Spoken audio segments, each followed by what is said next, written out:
According to Ecclesiastes chapter 3, life is a combination of positives and negatives. You see, the preacher is saying, I'm trying to understand life under the sun.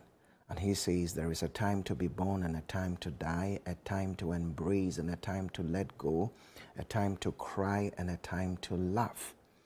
David puts it this way: even though I walk through the valley of the shadow of death, I fear no evil. The next verse says, you prepare a table. So it's a combination of the valley and the table. And Apostle Paul says, all these things work together for our good. This is Lifeline, your true lifeline to your life. Don't go away.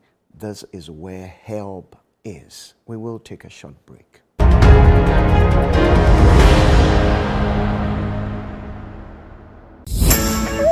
June is for business here at City FM and Channel One TV. This June, the ideas get bolder and the future of Ghanaian business takes center stage. Welcome to the City Business Festival 2026. For the entire month of June, 97.3 City FM and Channel One TV bring together the thinkers, builders, innovators, and dreamers shaping the future of enterprise in Ghana.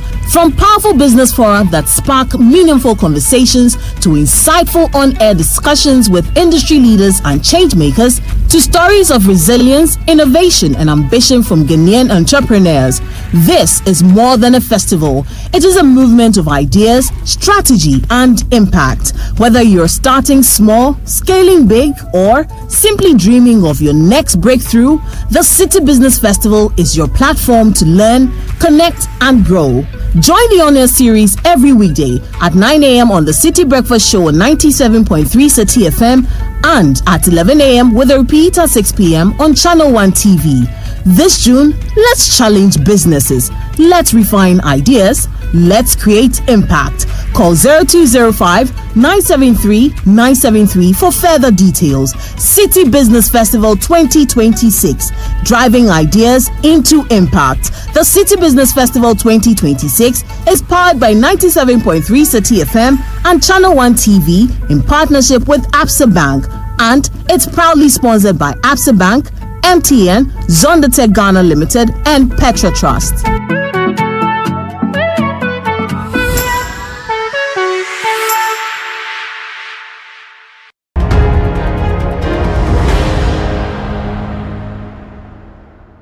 Welcome back, dear friend. It is God who sets the solitary into families. That's what the good book says. So family is the will of God. Family is the plan of God. Family is where we are socialized. Family is our first point of socialization. Family raises us, and the importance of family cannot be overemphasized. But sometimes the influence of family can feel like a pressure and can even be overwhelming. For instance, I always would love to self-disclose.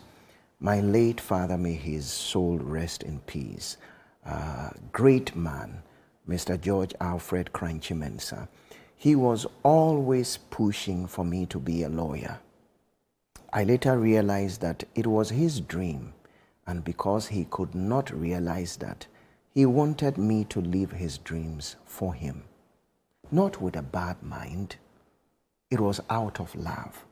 But sometimes this becomes a pressure on us. How can I honor my family and also live my life and my dreams? Today we consider how to deal with family pressure. And again in the studios with me is Eunice Osei-Tutu. We are so grateful.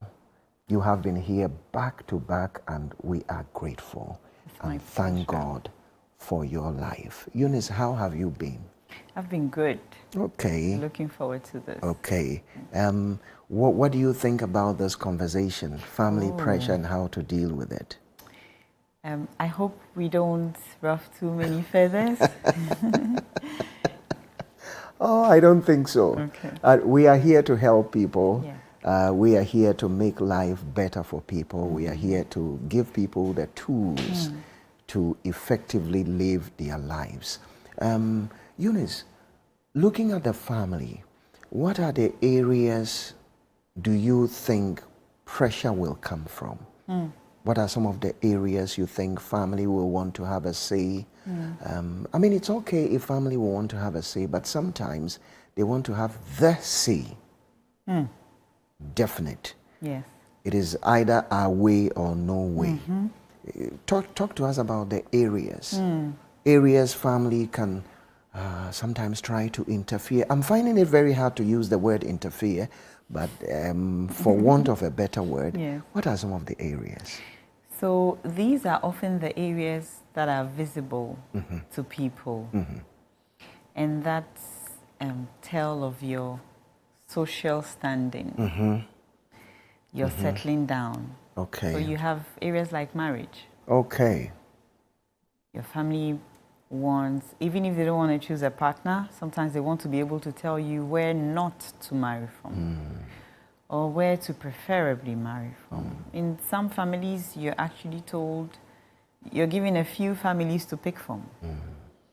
Other aspects like our careers. Okay. You mentioned your father wanting you to be a lawyer. A lawyer, yes. Yeah, there are some professions that many parents aspire their children to have. And right from the time they're little, you can see the plan to get them around some specific careers, you know.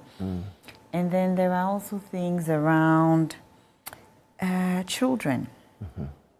How many are you going to have? And then beyond the number, maybe they wanted two, you've had two, but there's no boy. Okay. And the family could insist, we need a grandson in the family to bear the name, you know, yeah. And even in your own finances, okay, sometimes the family wants to come in because you've decided you want to go back to school. Family can say, how about you buy a land or rather build a house? So whilst they're not in your pocket, they look for ways of putting pressure on you. Some people will go as far as getting the land and everything and tell you, I've gotten it, go pay for it, you're doing this.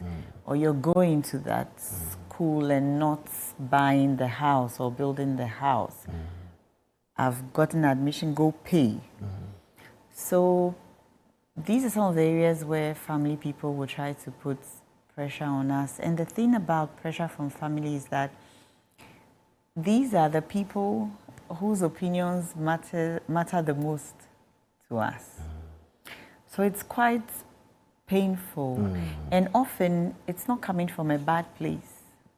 Yes, yes. Your father wanted you to be a lawyer because he believed that that's the path you need to follow, maybe to become economically secure, to have a certain social standing, you know, and other things. So, and when somebody says, we don't want you marrying from here or from that family, it is often because there is a fear of something going wrong. So family pressure is hardly out of malice. It's usually out of love. That is why they are also able to mount that pressure, because it's love that is pushing them. But these are, and the other thing is, in our culture in Ghana, these visible things, who you marry, the children you have, the job you're doing, to families, it affects your family's social standing and how they are seen. So it creates a lot of pressure, even beyond your parents. You would have aunties and uncles and grandparents coming in to say, no, this is who we are. And in this family, this is how things must be done. Or in our culture, this is how things must be done. Eunice, I find this topic very sensitive, but that's what Lifeline is all about. We talk about very hard issues. Just to help people. Looking at your earlier presentation, you know, there is I won't say a conflict, but a little tension between family or cultural expectation and then my dreams. Okay, and looking at the fact that it is not coming out of malice, it is coming out of love and concern. And you see, sometimes, strangely, there was a day I was having a conversation with my mom. I am 53. My mom looked at me and said, Freddie, I'm not a war. You know. You see, at my level of education, exposure, she still believes that I am that little boy. She took me out there for circumcision and she raised, so she should show me how to live my life. It's quite sensitive. The line between family expectation and my own dreams. How do I skillfully deal with that? Looking at the fact that they mean well, but it may not be well for me. I have my dreams, I have my aspirations. Possibly it is God who put them in my heart, so I must pursue them. So how do I deal with that when there is that little tension between what they expect from me and what I think is good for me? Very thin line that must be tread quite cautiously. So what's unfortunate is that sometimes a life that looks right to everybody else may actually feel very wrong for you to live. And so you may satisfy their requests, it's their expectations, and whilst you're doing that, you're feeling miserable and living miserably for years. And whilst you're doing that, you're also feeling guilty that you're not able to stand up for yourself or live the life that you want to live, because that life, it will keep gnawing at you. It will keep reminding you that this is the path that you wanted to be on. Every time you come across it in one way or the other, you feel some regrets. And sometimes it may even turn into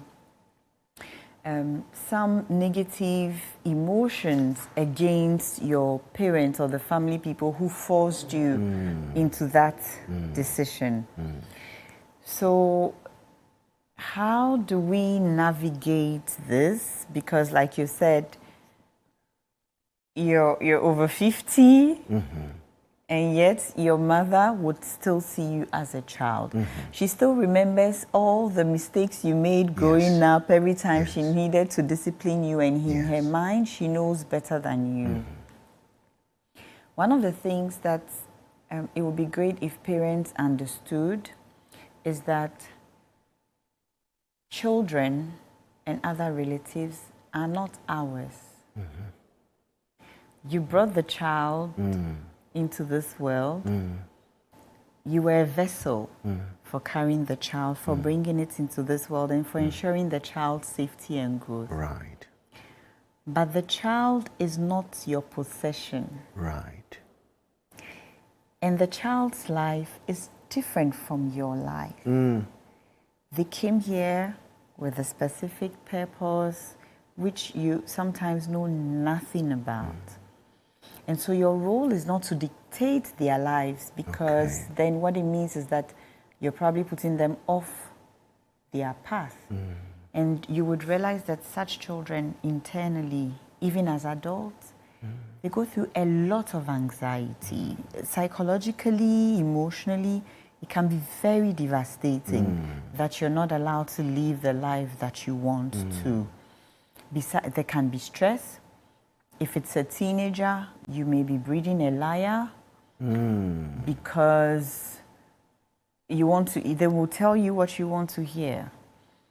They would do things to get you the results that you want that they can't give you. And some of them end up being sick and feeling deep resentment against those family people without ever being able to voice out what exactly they have within them against that parent or that uncle or auntie. See, Now, for themselves, what do you do? First of all, you need to understand that boundaries are important and that you can still set them respectfully. Okay. These are your parents. They brought you into the world. They have invested in you with an outcome in mind, unfortunately. Whether you like it or not, they have an outcome in mind.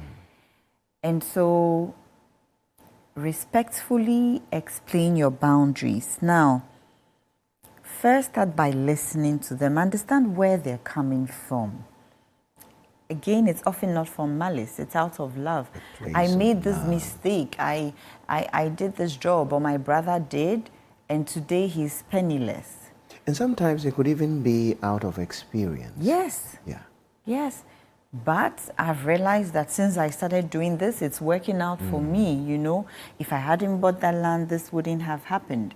If I hadn't listened to this person and married that person, I wouldn't have been here. So listen first of all to understand where they're coming from before you start opposing what they are telling you. Okay. So we will have to continue this after the break. All right. We are going on a very short break. Good things are here. So don't go away. We will be right back.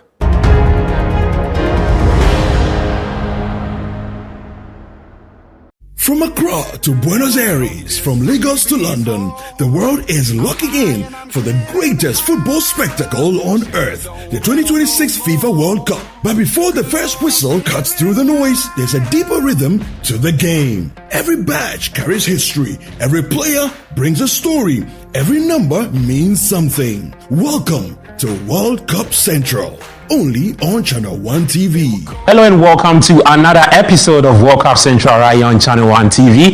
Your home of football intelligence with African energy and global perspective. We're taking you beyond the highlights, from powerful eye-opening stats to sharp breakdowns of every qualified nation to insights that change how you see the beautiful game. Their first appearance was in 1930 and their best finish at the World Cup was third place in 1930. That was a long time ago.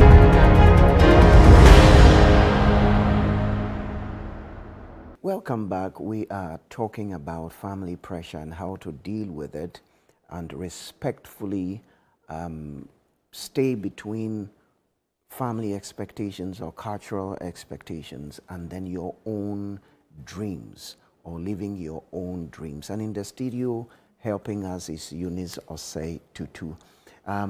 Before we went for a break, you were talking about listening, okay?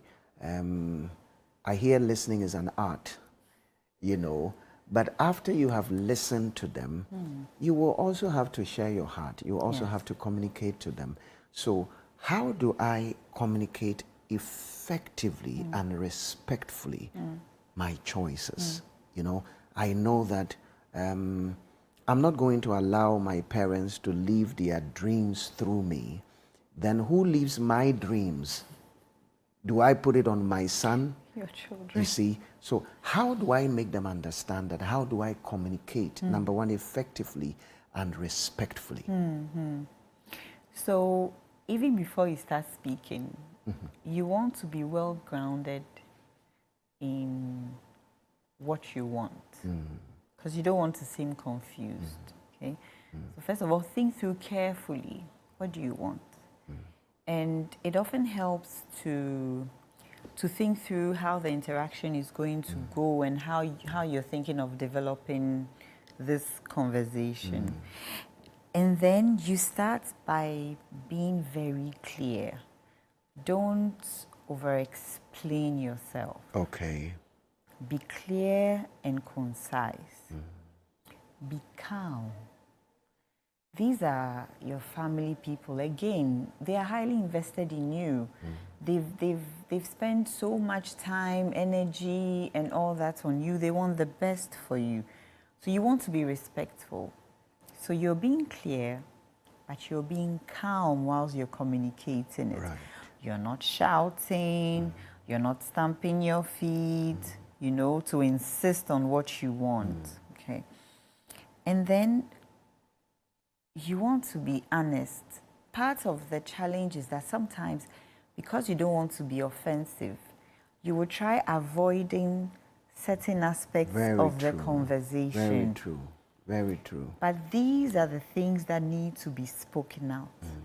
So be honest about your position. Don't be avoidant. And then now remain consistent. You have clearly stated your position. Don't be dilly-dallying.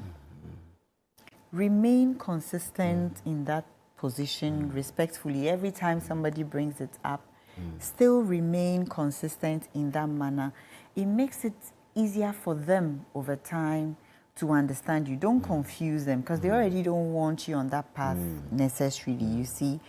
And also accept that agreements don't necessarily happen immediately. Sometimes they take time.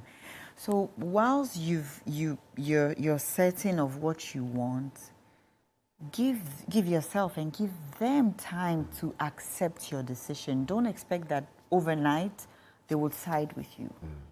Give it time.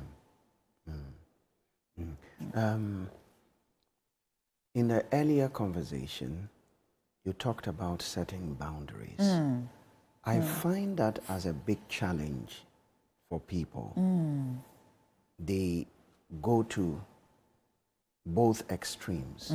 They are either not setting boundaries or they set the boundaries in a way to offend everybody around, to hurt everybody around, to cut off everybody around. I find boundary setting to be an art that must be learned. Yes. Teach us. We have a little time. Okay. Teach us. We want to know how to set boundaries. First of all, if you can make us even understand what a boundary is, and then talk to us about effective ways of setting boundaries. Okay. So for me, a boundary is saying, I honor you, I respect you. However, I must also take responsibility for my own life. So I need to honor you, but I also need to take responsibility for my life. So a boundary is not a wall. Okay. It is what you put in place to help you be able to connect with people whilst living your life. Okay. So it's not a wall. It is, how do I ensure that you and me, we can keep having this beautiful, cordial life? That I can continue to honor you and still respect the life that God gave me and be responsible for that life. Okay. So, what example can we take? Is it a career decision? Okay. We need you to be a lawyer. Okay. I'm an adult now, and you're my dad, you're my mom, and I love you, and I honor you. And I want us to keep having that beautiful relationship. And I also want to show respect and responsibility for my own life. And so, because of that, I am going to make a decision that shows that I'm responsible for my life as an adult, to honor all the training that you have put in me. You've worked hard enough and you've given me enough wisdom. I would make mistakes, but I need to learn these things on my own, and that's how I'm also going to honor you. So I'm not putting a wall between us. I'm ensuring that rather we can keep communicating and you still be respected and I still have my life. So you communicate this again calmly. You should be sure about what you want. And never lose sight of the fact that honoring them is really important. They're your family people. That often determines the how. The method you choose would often be determined by that. Now, are there things that you can let go because they don't really impact you heavily? Let them have their way on those things so that it doesn't seem like you're putting everybody out because of that woman that you've chosen to marry. Because of her, nothing else is working between you and your family. It was a decision about who you're marrying.